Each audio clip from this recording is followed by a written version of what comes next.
का छौड़ा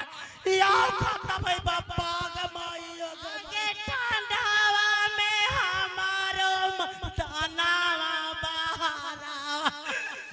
हाय चलिए गेलन गे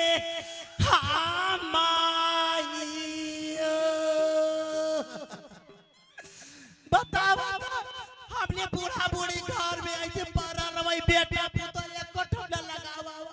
9 महीना कोख में न रखले हो रहा तेलवा यही लगी रे बताओ तो रे यही 9 महीना कोख में रखले और के माय बाप के उलागर कर रे ये हमर पुतो ठुकलावा से दूसरों के दे आशा के गांव करे पुतो ना है एकरा सास ससुर के सेवा करा है के मां का हमर पुतो ठुकलावा गमाई एक कठोप न लगावा बाबा एक कठोप मेरा रू कहते गीत के फरमाइश बा यही चैत के महीना में तो दिलवा होई का बनसा वतनिया संगे जोड़ लिहला ना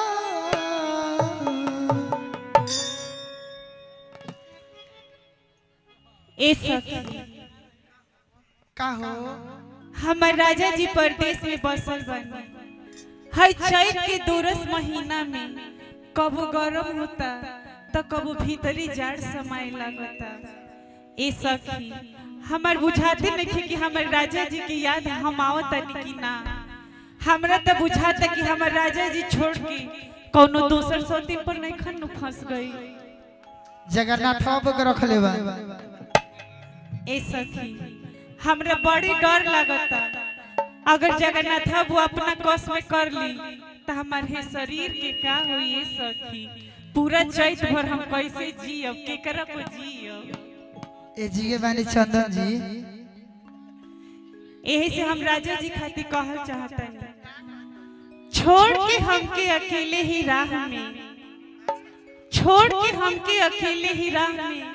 चल देले बानी रहुआ दूसरा के पनाह में शायद हमर चाहत रहुआ रास ना आई हमरा तो बुझाता कि वहां के सिमट गइल बानी कोनो सौतीन के बाह में अभी खूनी पकड़ लू हम जानत नहीं एक दिन व्हाट्सएप पर मैसेज कइलन कहतन के जानत हनु बबीता जी पहलिया से कुछ कहिह ना ए जी के हम लंदन में शादी ना कर लेबन ए सखी अब तो बुझाता कि छाती पर लोहे से मार के मर जाए ना ना ना मरे के नहीं के में चुन लो चुना है में कितना आदमी बड़े तारा पसंद के कोई के चुन लो हम दीवा दे हां केकरा के चुना तोड़ आई पप्पू भैया कि आजकल फोनवा कइल का सैया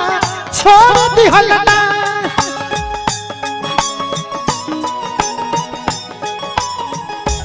आजकल फोनवा कइल का सैया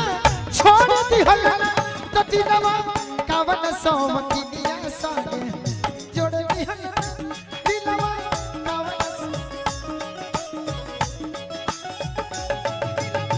कावन सौमकिनिया संगे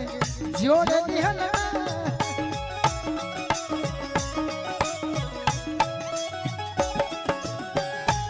आजकल फोनवा कइल का सैया छोड़ दिहल ना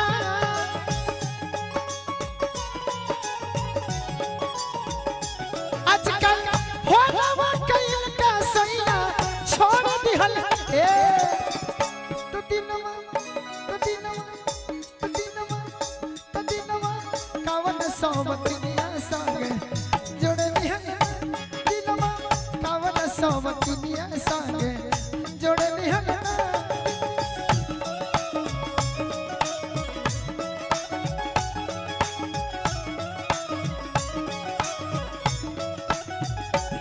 पिया कबला आई बदली राजधानिया से पिया कबला आई बदली राजधानिया से देवर खे जाय खे मोर जवानी से देवर खे जाय खे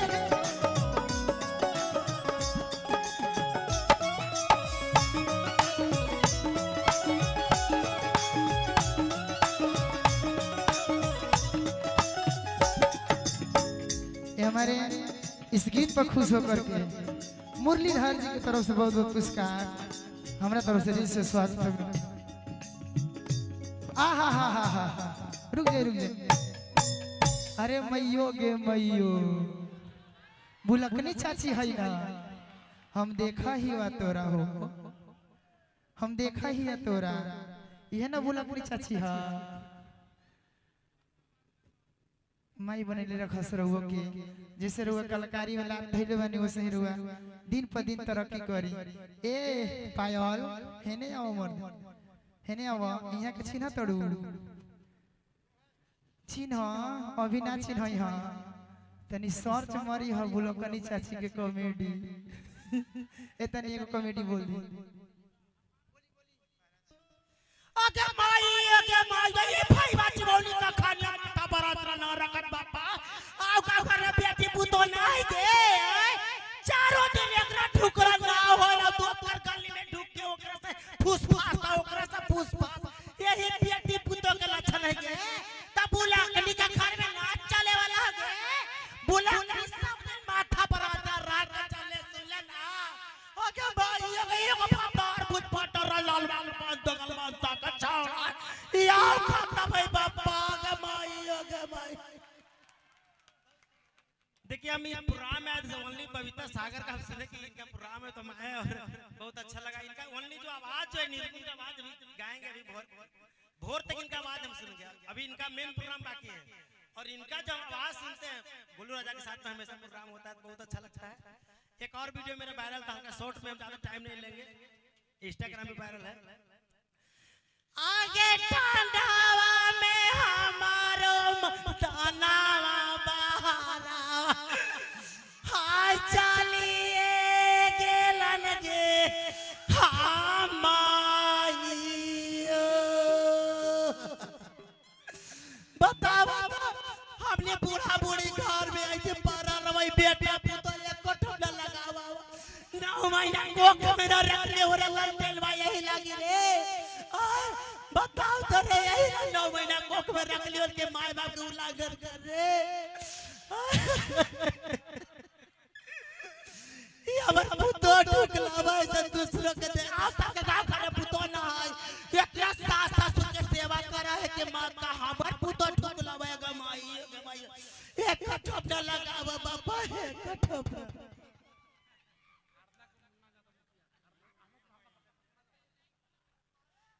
चलिए हरना के मुन्ना जादव मुखिया जी की तरफ बहुत रुपया का पुरस्कार और बहुत अभिनंदन क्या बताएं। और देखिए आज बहुत सौभाग्य की बात है बबीता सागर जी के साथ में छोटा मोटा हम लोग कलाकार का आज मंच पर चढ़ने का मौका मिला इसके लिए बहुत धन्यवाद बबीता जी आपको। हर वीडियो देखते हैं इसीलिए तो आपको हम पहचान गए मैयो और रवि जी लारी निवासी की तरफ से 1000 बैठ जाइए यहीं पे बैठिए। और हरियाणा होटल टिकारी निवासी 551 रुपया पुरस्कार हमारे तरफ से दिल से स्वागत अभिनंदन। बड़ी सुंदर सुंदर गीत संगीत सुनाओ जी बैठे धरी कलेंदर भैया तो दिलवा कवन सोवतिनिया सो जोड़ दिहन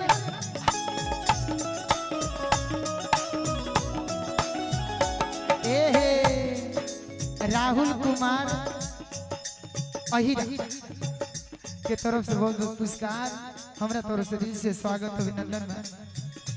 आजकल फोटोवा कइला का सैया छोड़ दिहल ना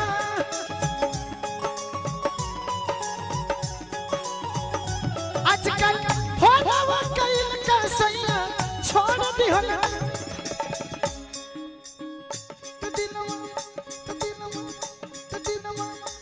सोवतिनिया संग जोड़ दिहन दिलवा कवन सोवतिनिया संग जोड़ दिहन दिलवा कवन सोवतिनिया संग जोड़ दिहन ना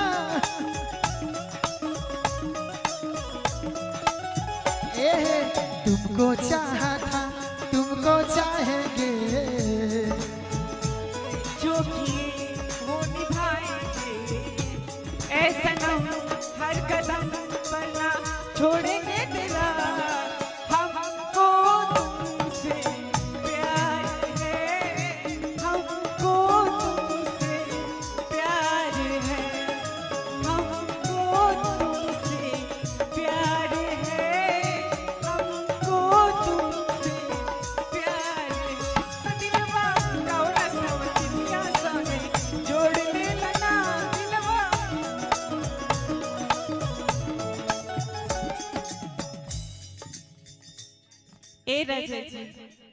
रउआ याद में का होता उनका तनको मालूम होत होई सखी।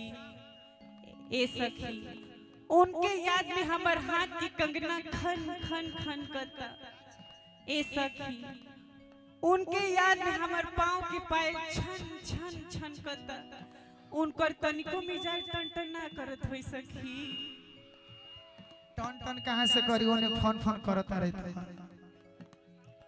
और लारी निवासी जितेंद्र शर्मा पैक्स अध्यक्ष जी की तरफ से बहुत बहुत पुरस्कार हमारे तरफ से दिल से स्वागत।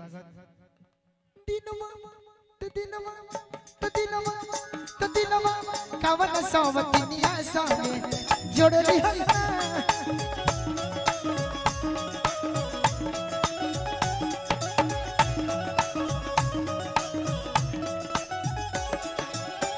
मेहरारू कहत है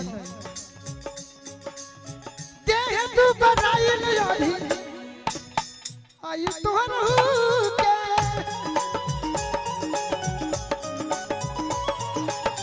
देह तू ए मुर्गी के भाव में कहे के बा प्रिया जी ने हट जाए पहले खुशी मरी हम पहले खुशी मरी तू ने आवा मारा खुशी मुर्गी के भाव में तन मिजाज नहीं बने।